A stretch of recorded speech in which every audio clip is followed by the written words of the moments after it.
The story continues at a subway station where a train is about to arrive. The car doors then quickly close, and the vehicle begins to move. Inside, a young man watches the door, thinking he'll get off at the next stop. Just then, he sees his family, who call him over to sit with them. After finishing his deliveries, he finally reunites with his relatives after a long time. All seated, they begin to reminisce about a funny story from the past. But the protagonist's expression turns serious when he hears about his father. It turns out it was all just his imagination, and he was alone the whole time. Suddenly, a little boy runs past him, shouting for his mom. The woman then scolds him, saying you shouldn't run in public. Our character just watches the scene in silence, deep in thought. With that, the train continues on its way, entering a dark tunnel, and the young man remains seated, completely alone in the empty car. But the truth is, he wasn't even on a real subway.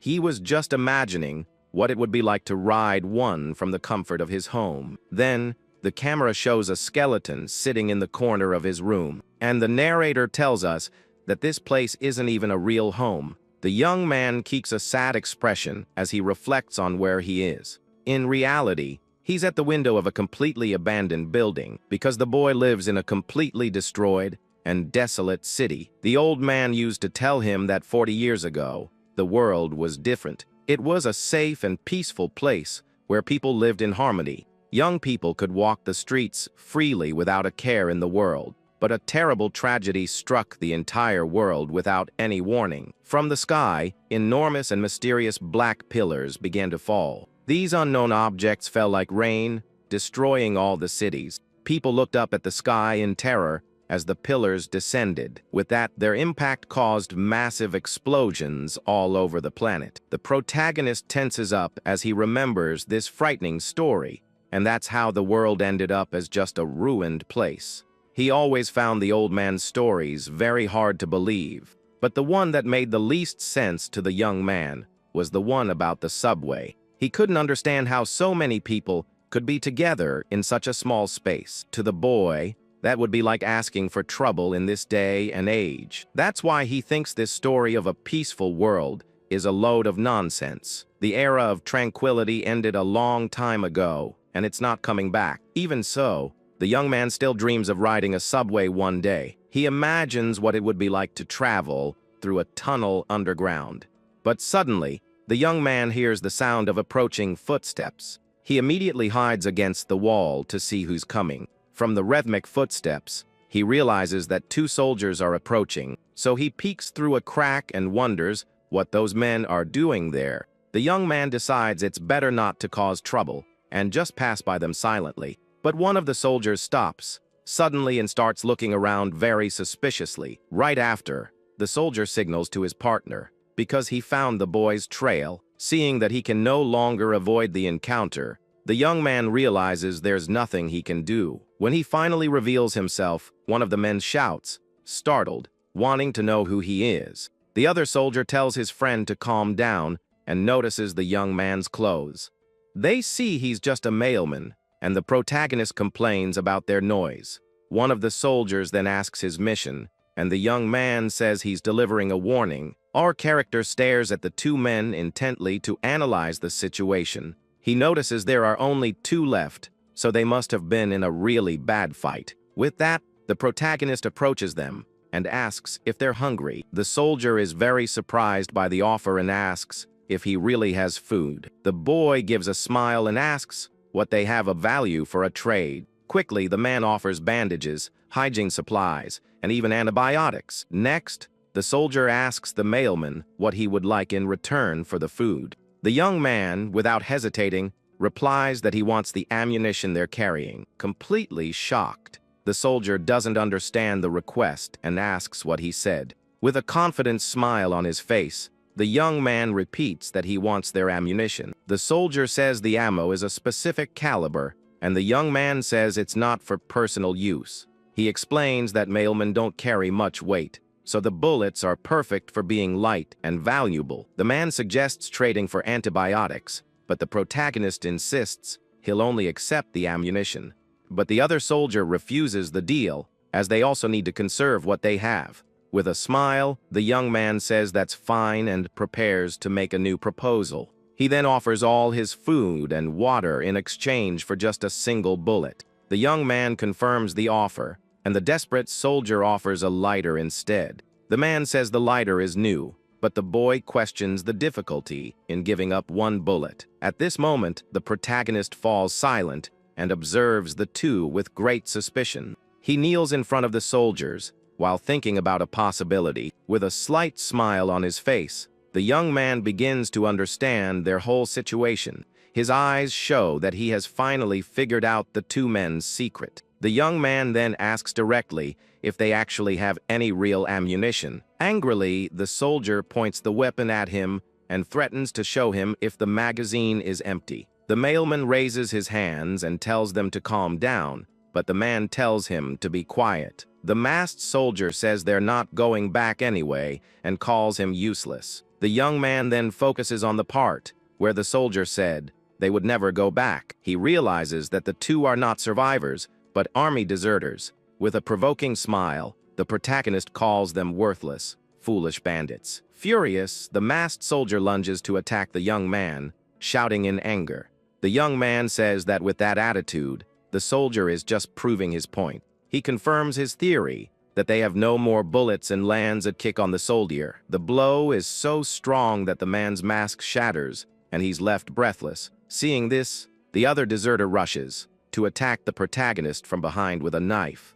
The blade cuts through the air with speed, heading for the mailman's neck, but the young man dodges the blow by leaning away and says he was aiming for his neck. The soldier is completely shocked to see that his surprise attack failed. The protagonist then warns that the soldier's movements are too easy to predict. Next, the boy lands a powerful kick that hits the man square on. Fallen on the ground, the soldier can't believe a simple mailman managed to do that. The young man complains that they keep calling him mailman in a dismissive way. At that, the deserter tries to strike him again, but the young man blocks it with his arm. The soldier is speechless, seeing his blade stopped so easily. The protagonist says this is pure discrimination and prepares a counter-attack. Without wasting time, he lands a very strong punch on the soldier's face.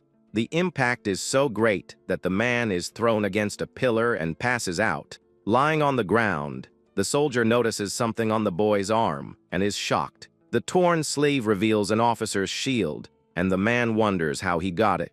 The young man looks at the gear and complains that the soldier scratched an important part. He then approaches and asks how he'll be compensated, and if they have any more bullets. The young man then says that as compensation, he's going to want one specific thing. At that, he picks up the fallen soldier's weapon and shows it to the other one. The man is in shock because he recognizes the pistol as a hunter's weapon. Frightened, the deserter asks who the boy really is, and he just stares back with a mocking smile. The young man says he's just an ordinary mailman, like any other. After dealing with the men, he looks at his torn sleeve and complains about the scolding he's going to get. He then takes off his coat and thinks about finding a way to sew up the tear for now, but he regrets not having taken more things from the soldiers for the damage to the shield. At least he got enough for the repairs and decides to continue on his way. With 3 hours until the airstrike,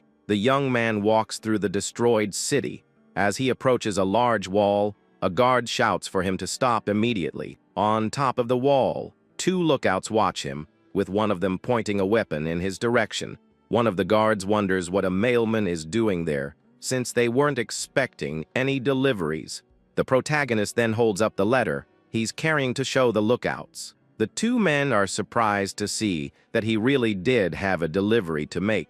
The young man warns that it's an airstrike alert, and they have little time. The younger lookout finds it strange for a mailman to deliver this kind of warning and comments to his partner. The other man explains that his presence means a huge pillar is going to fall. Seeing the guards delay, the young man announces he'll trigger the alarm himself. At that, he activates his shield, which glows red, and the lookout panics. The metal gate begins to rise, making a very loud noise as it opens completely. The guard tells the delivery man to get inside the seemingly safe place quickly. With that, the young man enters alone and walks down the hallway as the lookout stays behind. At that moment, he looks up to observe the structure of the hideout. Seeing the steel ceiling, the young man is impressed that they've held out for so long. Suddenly, the alarm sounds, and the residents begin to doubt if the boy is a real mailman. A little girl watches everything fearfully and says she plans to keep living in that place. The protagonist remains calm and ignores the malicious comments from the people around him. Then, the masked man takes the young man to his direct superior. With a watchful eye, the young man wonders if that man is the real leader there. In front of him is a very strong and muscular guy with a very serious expression. The mailman knows that when visiting a new settlement, he must follow specific laws. He reflects that in these isolated places, people create their own beliefs to survive. With that, the boy remembers the main rule is not to say anything before the chief does. The captain makes a hand gesture and approaches with a very different attitude, but he lets out a laugh and invites the young man for a drink while putting a hand on his shoulder. Now inside a bar, the man asks if a black pillar is really going to fall in the region. The protagonist shows the data from headquarters and warns that the arrival time is in 2 hours. Looking at the papers, the leader admits he doesn't understand any of those written numbers. At that, the man stares at the young man and says he must know the real meaning of the data. The local leader asks what the chances are of his home surviving the attack. The young man says he doesn't know anything and that he's just an ordinary mailman. But the chief isn't convinced and demands a sincere answer from the young delivery man. The man gets annoyed by the lack of an answer and tells him to leave immediately. Calmly, the mailman remembers the second rule, which is to never interfere in their affairs. He crouches down and says that even if he wanted to leave, he still has work to do. The leader asks if it's a government matter, and the young man says it's something similar. From his bag, he takes out a device that measures the impact force of the pillars. The chief thinks the ceiling will interfere, but the young man says they compare the data. The mailman explains that the pillars are like living things, and that a ceiling won't help. He continues, saying that they act slowly and land on specific targets. The young man warns that they have 1 hour and 50 minutes, and asks what they're going to do. The protagonist reflects that the same thing always happens when an outsider shows up. Several residents gather to trade items with the newly arrived young man, but the mailman tells everyone that the only thing he wants is ammunition. Suddenly, he notices some strange figures approaching through the crowd. Someone calls to him from a dark corner, and the young man turns to see who it is. With no ammunition, the stranger offers a grenade as an alternative for the trade, but he just thinks about considering the offer he received. The leader questions the trade for a grenade that might not even work properly in the end. The young man takes the grenade, and with a confident smile, says he can tell it works just by looking at it. The leader then asks why he hasn't left yet, and the young man replies that he's going to stick around. With a smile, the man says he has a favor to ask the mailman who's just passing through. At that, a girl with a rifle on her back introduces herself as Jaeyoung Hui to the protagonist. She asks if he's going back to headquarters, but the young man interrupts her by placing a hand on her head. With a very irritated expression, the mailman asks what the meaning of all this is. The chief explains that the young woman has a delivery and wants to go with him, as it would be cheaper for everyone. The young man then questions the need to go to headquarters for something she could deliver. He tells her to get lost, and the girl says she'll be his shadow, but he doubts her ability. To prove her point, the girl turns on a flashlight and illuminates his shadow on the ground. Annoyed, the young man complains about the waste of battery and rejects her proposal on the spot. But the girl offers a magazine of ammunition, and the young man is completely shocked by the offer. The leader then scolds Jaeyoung Hui, asking where she got that ammunition. He questions their trust in mailmen, saying the place doesn't look wealthy enough for this. The magazine is almost full with high-quality, military-grade ammunition. The young man stays silent for a moment as he analyzes the girl's new proposal. At that moment, the chief places a hand on the girl's head and offers her along with the ammunition. The young man says he can just take the message, but the man insists that he take the girl. With a smile on his face, The leader states that this place is his true home. He says he will protect the place but can't let Jaeyoung, Hui take part in this gamble. The protagonist turns and reflects on the leader's decision to stay in the shelter. At that, the young man thinks that a roof can be rebuilt at any time. He then turns to the girl and tells her it's time for them to leave. As quickly as possible, the two walk through the city, and the young woman asks if the roof will really stop the pillar. The mailman answers no, and the girl asks why he didn't tell them the truth. The young man then tells the girl that he had two reasons for not saying anything before. The first is that those people wouldn't leave there no matter what he said, and the second is that, in this world, there's always a small chance for things to work out. With 30 minutes left until the attack, he remembers that this is how he survived. The sky turns completely red as a huge roar echoes throughout the destroyed city.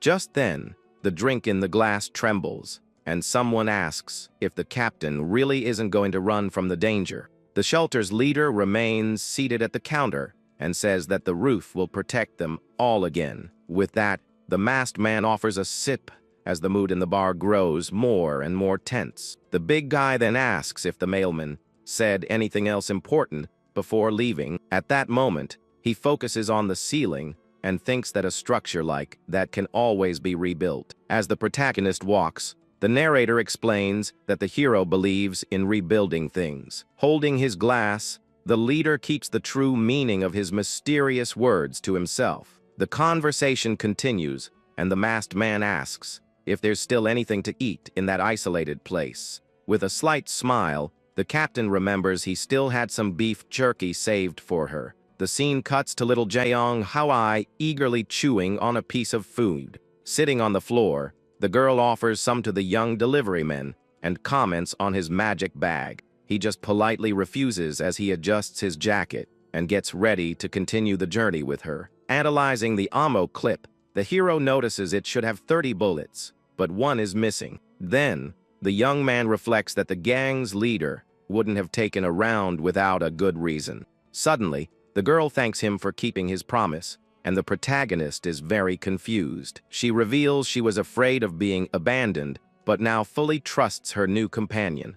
With his cold demeanor, the young man says he's not protecting anyone, and that she's following him because she wants to. Even so, the little one insists she wants to thank him properly for all the help she received. In the end, the girl gives a huge smile and makes a funny gesture at the mailman while shouting thank you. With a smile, the protagonist asks what that gesture with her fingers really means. She explains that in her settlement it means gratitude, and the young man sighs, telling her to pay attention. The girl introduces herself as Kyungi, but the deliveryman ignores her and calls her kid again. He says that gestures change from place to place, and now she needs to follow the rules of the world out there. With that, the young man takes her hand to show her the right way to say thanks from now on. Then the young man shows a thumbs up sign, but the girl just stares, not understanding the new gesture. Suddenly, her expression changes to pure shock, and she becomes completely paralyzed. The mailman then says it's time, and the two of them remain standing in the middle of the city's ruins. Just then, a gigantic flash accompanied by lightning appears in the sky in a very frightening way. Quickly, the hero tells her to cover her ears, because the sound of the impact will be very loud. The narrator explains that the sky held a silent fury, ready to come crashing down on them. The black pillars were falling to the earth like nails, and the girl asks in fear what they are. Several decades have passed since the old era collapsed. Because of these objects, it's as if they had their own intelligence and only destroyed important facilities. Because of this, the only safe places are the headquarters and the geofront, an underground base. The protagonist looks at the sky with a serious expression and warns that the attack is coming. A very bright light appears in the sky, approaching the ground faster and faster. A gigantic black pillar is falling from the sky towards them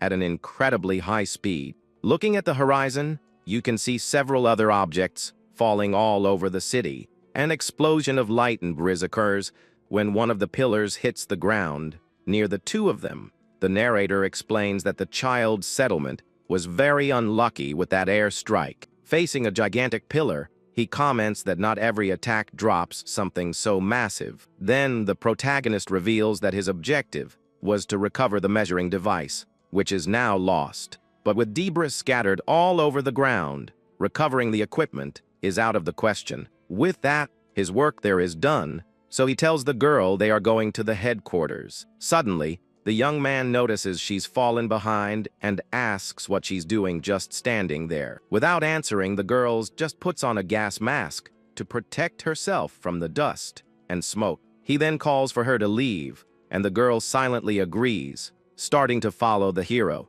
The scene shows a completely destroyed bridge, revealing the level of the city's devastation. Walking through the empty streets, the shadow of the two is cast on the road's cracked asphalt. As they walk in silence, tears start to stream down little Kangni's face. She keeps walking with her head down, completely devastated by the loss of her home. With a choked voice, the girl calls out to the mailman, who stops and looks back, waiting for her to speak. The young man says the black pillars are a disaster, but there is one good thing about them. The girl looks up in surprise, and he continues, saying it's something that only happens afterward. He explains that after an attack, the sky becomes so clear that the stars shine brighter. At that, she looks up and is met with an incredibly starry and beautiful night sky. The girl comments that not everything is bad then, and the young man turns to her, looking puzzled. He's surprised by her attitude and asks if she's trying to comfort him now. Then the hero stands up, saying he hates crying because it's a waste of energy for the journey. The girl smiles and seems to be feeling much better after their talk. She asks why he does this job, and the young man says it's to live, but she insists on asking about dreams. He then asks what's so important about her delivery, but the girl points out that he hasn't told his story. The deliverman calls her annoying, but gives in and says he'll show her something special. He then pulls out a small train-shaped keychain, and the girl asks what it is. The young man explains it's a subway, a device that used to transport many people in the old days. She thinks the object is the perfect size to eat, and he tells her it's just a miniature. With a dreamy smile, the protagonist asks her to just imagine what the real one would be like. He describes a train carrying hundreds of people through underground tunnels at high speed. The mailman confesses it's a relic from the old era, and that his dream is to ride a real one. The girl laughs and says he's much more innocent than he looks, which irritates the hero. He then changes the subject and asks how long she's going to hide it, leaving her confused. The young man reveals he knows about the ammo clip and asks directly if she hid a round. He says he won't take her ammunition, but needs a favor in return. He then pressures her to tell the truth, and the girl confesses she ate the missing round. Shocked, the young man asks if she's lost her mind, and the girl apologizes, saying she ate all the meat. He complains that kids will eat anything, but that she needs to fix some of her bad habits. Then the protagonist calls her kid and holds her arm to say something important. He says that next time she's hungry, she should just ask, because he can share his food. Surprised by the kind gesture, she looks at him and calls him by his title, mailman. Suddenly, he grabs the girl and looks up with a serious expression as she calls out to him. The young man asks for silence and tells her not to move a muscle, leaving the girl very confused. Hiding behind a wall, he explains that the world's collapse wasn't just because of the airstrikes. Just then, two black monsters born from the pillars appear, and he warns there might be more nearby. The young man then says he'll handle the situation as quietly as possible and moves in to attack. With careful steps, the protagonist approaches the creatures without making a single sound. One of the creatures whips its head around as it sensed the presence of the two nearby. The mailman is surprised, as he didn't expect the monster to notice his approach. Unexpectedly, little Kangni aims her rifle and points it directly at the dark creature. With a deafening flash, the weapon fires a shot that goes straight towards the monster. The hero is completely shocked to see the little girl shooting with that huge weapon. The shot hits the creature dead on, and the young man realizes she had ammunition the whole time. The girl continues holding the weapon, ready for whatever comes next, and the protagonist cracks a smile, calling her a fool for hiding the truth. Seeing this, The other creatures run towards them in a furious and swift attack. With his knife in hand, the young man prepares for combat and dodges the monster's first strike. He defends against the attack but realizes there's still one more creature to take down.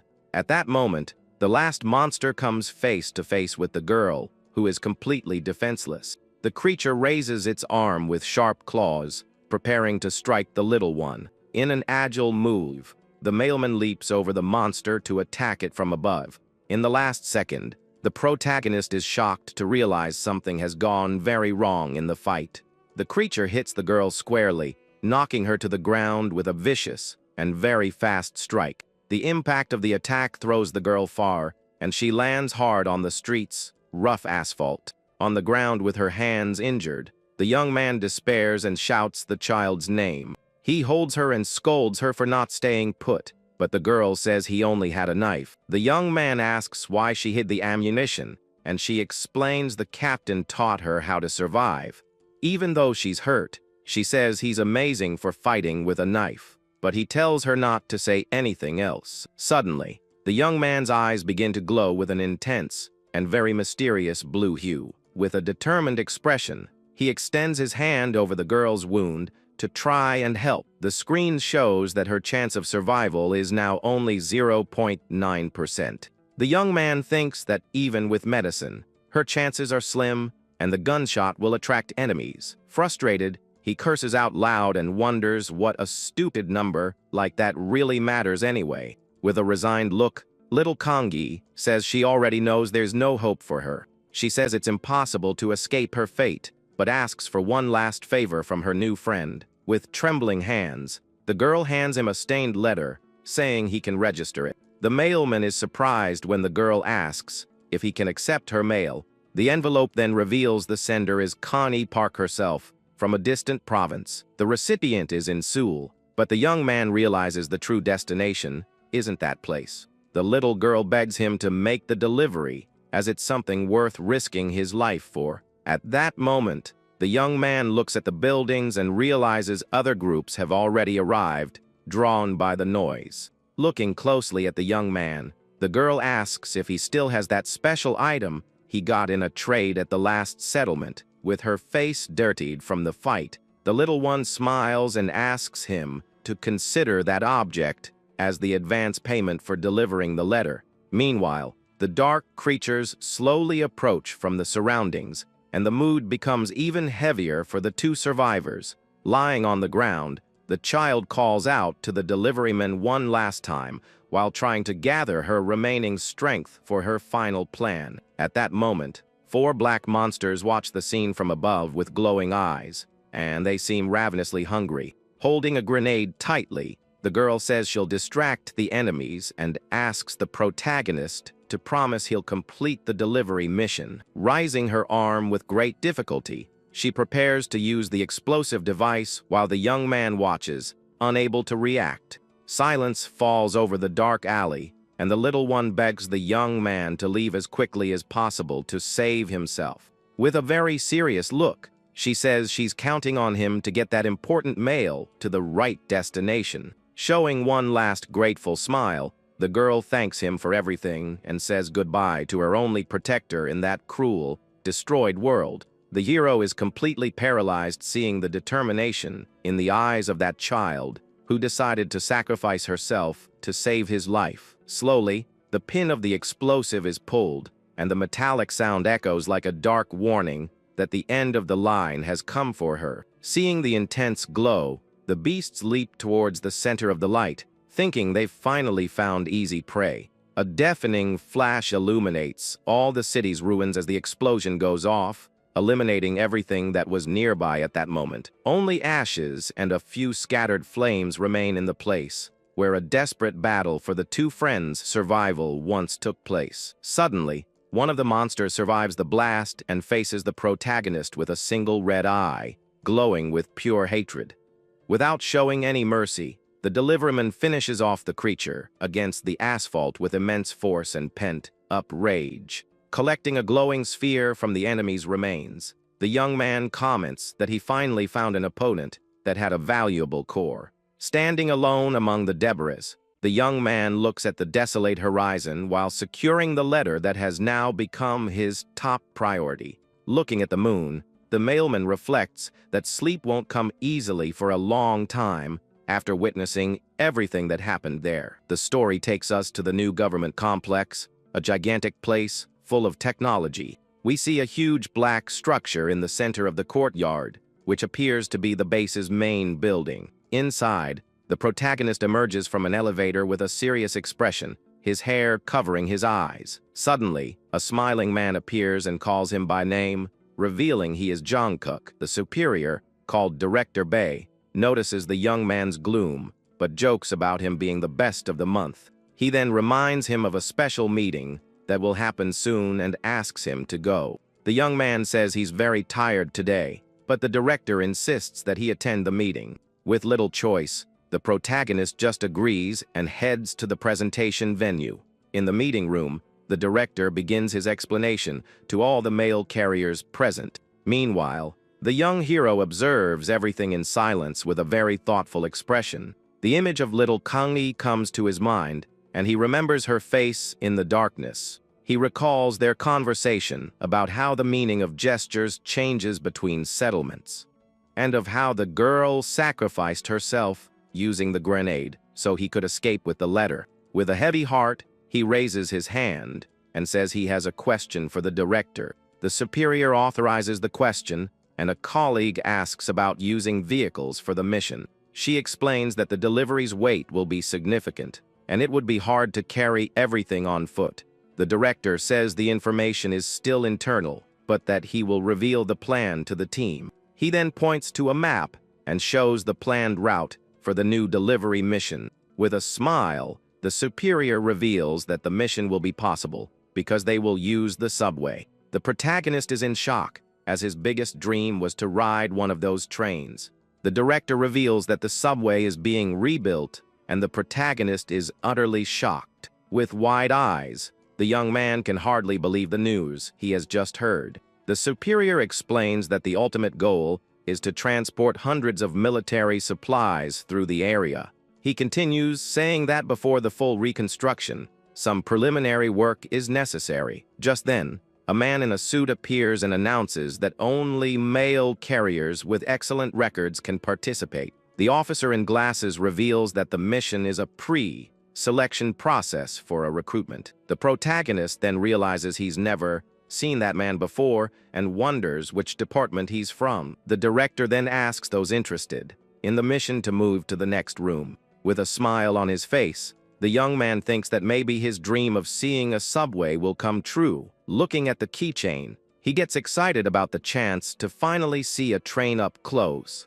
The young man clenches his fist, getting even more excited thinking about the possibility of riding a subway. Suddenly, the officer in the suit extends his arm and stops the delivery man from leaving the room. Holding the young man by the shoulder, he says the protagonist is an exception and won't be going with the others. With a serious look, the man calls him by his full name, making the atmosphere much more tense. The door to the next room closes, and the young man is left behind, not understanding the situation at all. The officer explains that he received orders to assign the mission directly to Jungkook. The hero becomes suspicious and feels that something very strange is happening in that place. The man then hands him a clipboard and says the young man will be in charge of a specific area. The mission is in a cooperative zone with the government, and the young man finds the task very easy. He then remembers the director and realizes his boss might have pulled some strings for him.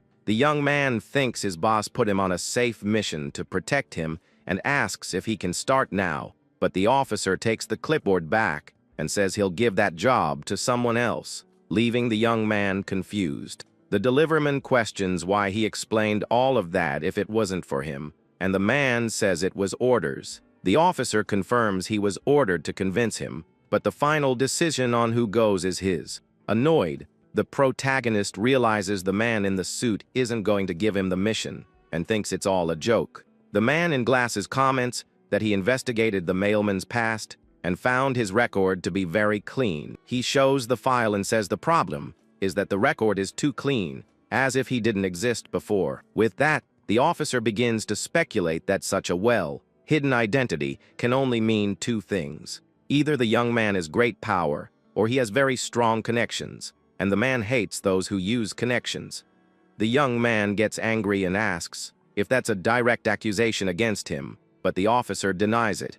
The man says he's just introducing himself and explaining that he doesn't like people who work behind the scenes. Then, the officer admits that the young man has an impressive track record of missions completed with ease. His glasses glint, and he states that this reconstruction work can only be done by the best. With a red aura, the hero questions if he doesn't trust his abilities because of the easy missions. The man in the suit confirms his suspicion and reaches into his pocket to get something. He takes out a radio and pretends to have an important call, saying he assumes the young man understands the situation. The officer then walks away, saying he will pay the maximum delivery fee for a special letter. Over the radio, he arranges to hand the mail directly to the carrier the next day. With a furious look, the protagonist understands the provocation and prepares to challenge the officer. He slams his hand on the table and asks if it's impossible for him to make an express delivery to prove his worth.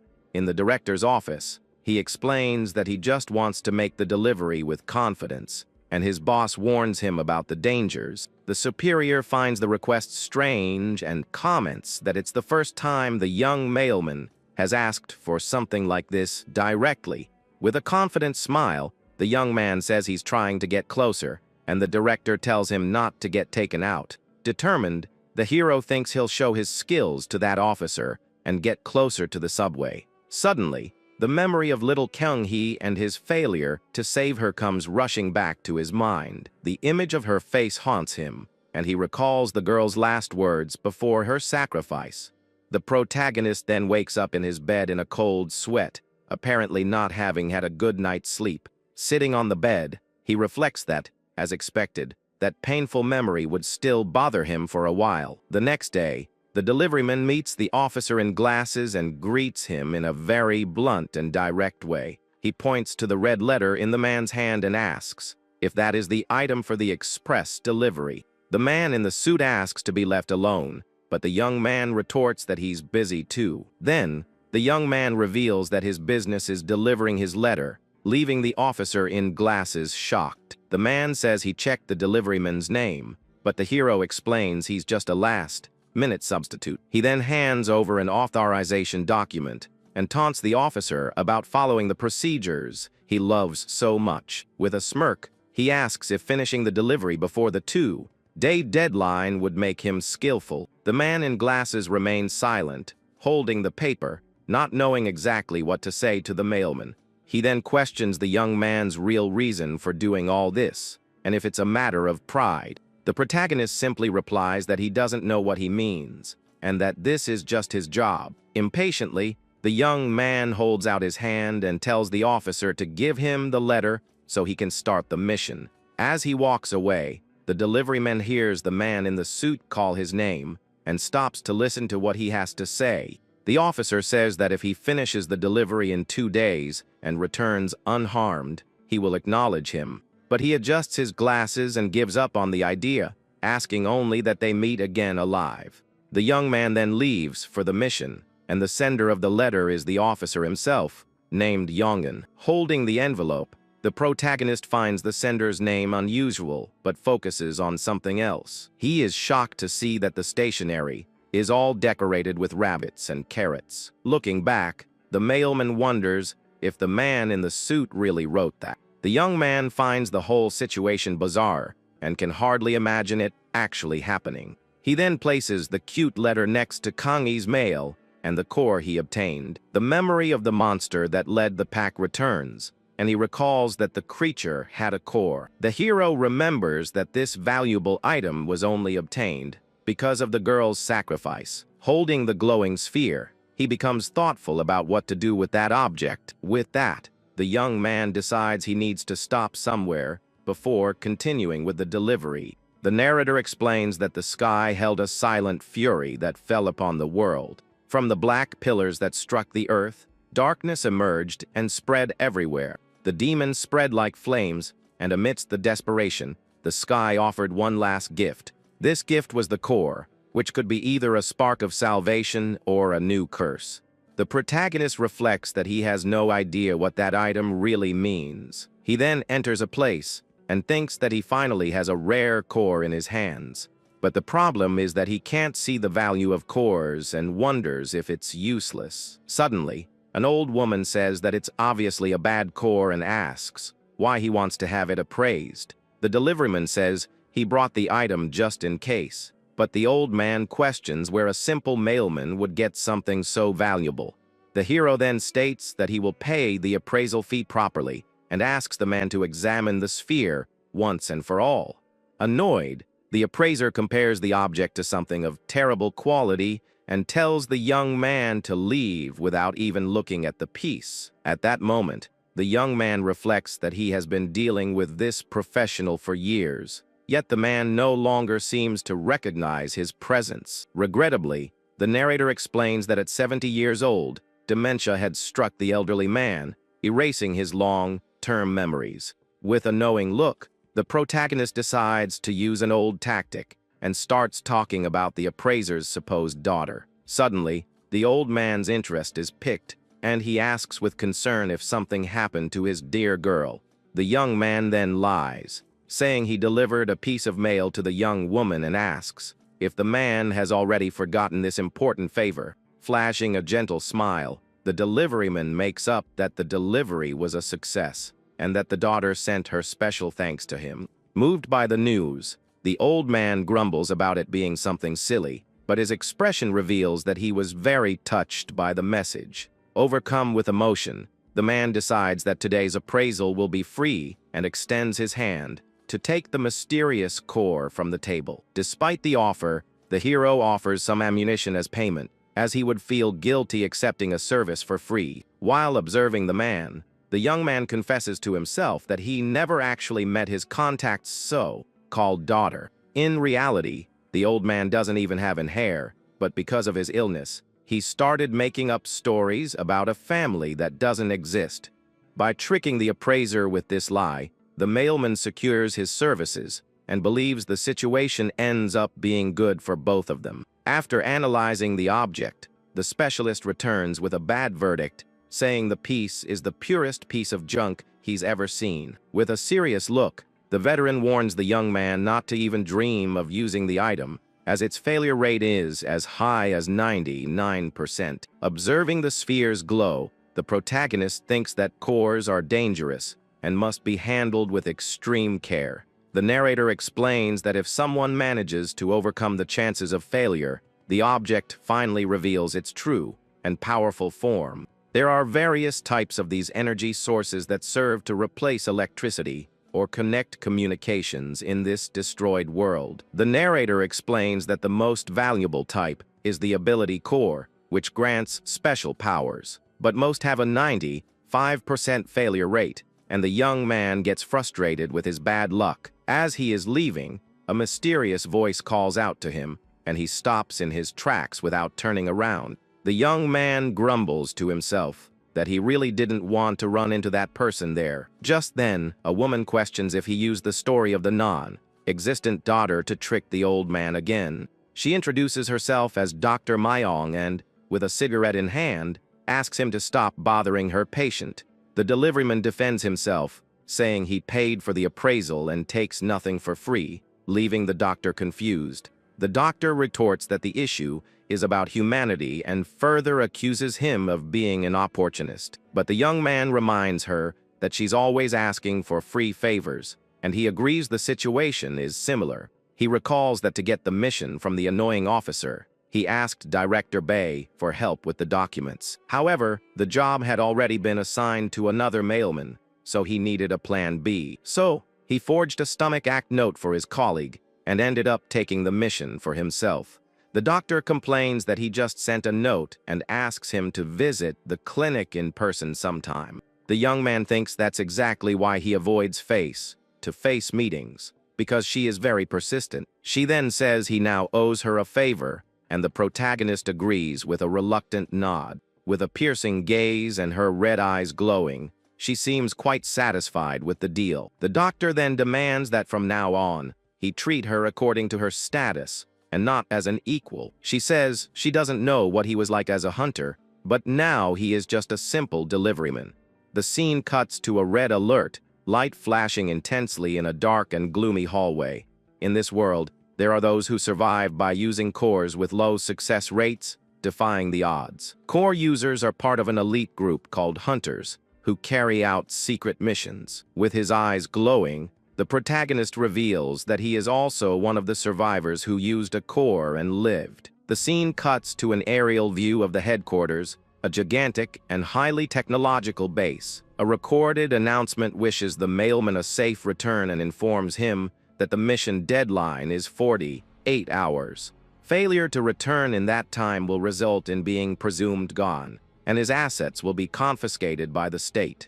The young man then steps on a sensor on the floor to finally begin his dangerous delivery journey. He thinks he's a little late because Dr. Mayung held him up longer than expected. With a determined expression, the young man tells himself it's better to hurry up and move on. The express delivery takes him to a completely destroyed city with ruined buildings everywhere. Suddenly, a small deer appears, and the narrator informs that the destination is Incheon Namdong, Guaea. That is an area with very intense power struggles, where the owners of the settlements are always changing. Among all the places, the AAA settlement is famous for having cut off all contact with the outside world, and the condition is to deliver it by hand, but he plans to finish 2 days early to prove his worth. That way, that annoying officer will have to recognize his skills without any room for complaints. Sitting on a rooftop, he remembers that there used to be a safe settlement nearby. But upon seeing a giant crater, he realizes the place was hit by a black pillar and destroyed. With this, the hero understands that getting help is impossible and considers taking a different route. Suddenly, he hears a voice yelling that something is too expensive and turns to look at the commotion. In the distance, 2 people are arguing, and one of them tells the other to pay some guy named Kim and leave alone. 2 other deliverymen watch the scene, and one of them, with a bruised face, asks if they are fighting. Hidden, the protagonist observes the scene and thinks he's seen those faces in his department before. He then thinks it's the perfect moment and decides to approach to ask for some information. But the young man hears one of the men asking if it's finally time for some guy named Kim to meet his end. With a grenade in hand, the other mailman asks for calm and tells them to listen to what the group wants to say. Suddenly, a group of mysterious, hooded people appears in the middle of the road. The hero approaches, and the hooded man comments that as one person leaves, another arrives. The man asks where he's going, and the young man realizes they were trying to make a deal there. The hooded man then offers a guide service for a small fee and asks if he wants the deal. The young man remains silent for a moment, seeming to consider the stranger's proposal. Seeing his suspicion, the hooded man gives a strange smile and tells him not to worry. He then guarantees that they are peaceful people and that there is nothing to fear in that place. The young man's eyes just widen, as he knows that's a clear sign of great danger ahead. He remembers that outside the headquarters, the only rule that truly matters is survival, and the iron law he must follow is that anyone who talks about peace is always lying to everyone. The hero then turns to leave, thinking he just wasted his time with that idle chatter. He reflects that instead of accepting their guidance, it would be much better to do something else. Suddenly, one of the older mailmen grabs his arm and compliments the young man's muscles. With a smile, the old man says he passed the test and invites him to follow him on his journey. He starts walking away and asks where the young man is going and why he isn't following him now. The hero replies that he's going to the same place,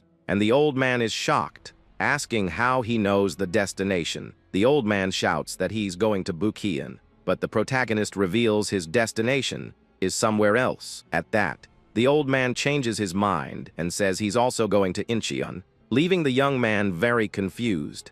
As they walk, the young hero continues to watch his new companion with a suspicious gaze. He then asks why those hooded guys wanted to lead them into a trap.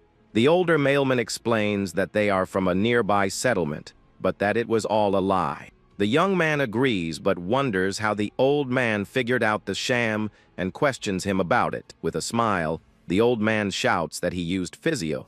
Might read their faces, which the young man thinks is another lie. The hero says the man can go his own way, but he insists on going to Incheon with him. The deliver man then complains, as he never asked this stranger to accompany him on the mission. The old man celebrates, ignoring the complaint, and the young man thinks he's strange in a different way. He asks the young man's name, and upon hearing Woo Jongkook, he gets excited, saying they are almost brothers. The old man keeps talking about their clan, and the hero tells him to be quiet, correcting the destination again. But in truth, the protagonist is letting the man follow him for a very specific reason. His companion then asks where he's going, and the young man replies that it's the AAA settlement. The old man says they don't accept deliveries there, and the young man replies that it's his job, and he has to try. He notices that his new partner is stepping in the exact same spots on the road as him. The young man recalls that the old man refused help from the guides,